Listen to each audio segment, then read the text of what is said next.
इहादे वर्तमान सुभद्रा योजना के लेकर आसला गोटे बहुत बड़ खुशी खबर। अगस्ट 15 तारीख स्वाधीनता दिवस रे ओडिशार माँ बहन मान को बड़ उपहार देवार के जोछन ओडिशा सरकार।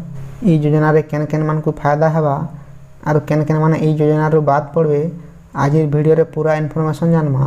वीडियो के लास्ट तो देखुन। जदि आम चैनल रे नुआ अछन वीडियो के गोटे लाइक करी चैनल के भी सब्सक्राइब कर दो। आपण माने जानी थिबे इहादे ओडिशा रे योजना ऊपर योजना चलाउछन सरकार। सेतिर भितर गोटे बड़ योजना होचे सुभद्रा योजना। ई योजनाटा बहुत दिन चर्चा रे रहिछि। सेतिले आरु बेसी दिन नहीं लेट करी इतार गोटे बड़ घोषणा करिछन सरकार। स्वाधीनता दिवस अवसर रे जारी हेबार के जोचे बहुत प्रतीक्षित सुभद्रा योजनार एसओपी। ई योजना रे शामिल हेबार लगी केवल आधार कार्ड ही आवश्यक कागज पत्र भावे काफी।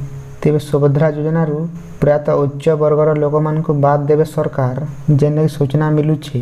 विशेषकर आयकर देउथवा लोक माने इतिरे शामिल है नहीं पारन। सुभद्रा योजना लगी बजेट रे 10,000 कोटी टंका मंजूर होईछि। आसबार सेप्टेम्बर 17 तारिख रु राज्य रे ई योजना लागू हेबा बोली कहिछन राज्यर उप मुख्यमंत्री प्रभाती परिड़ा।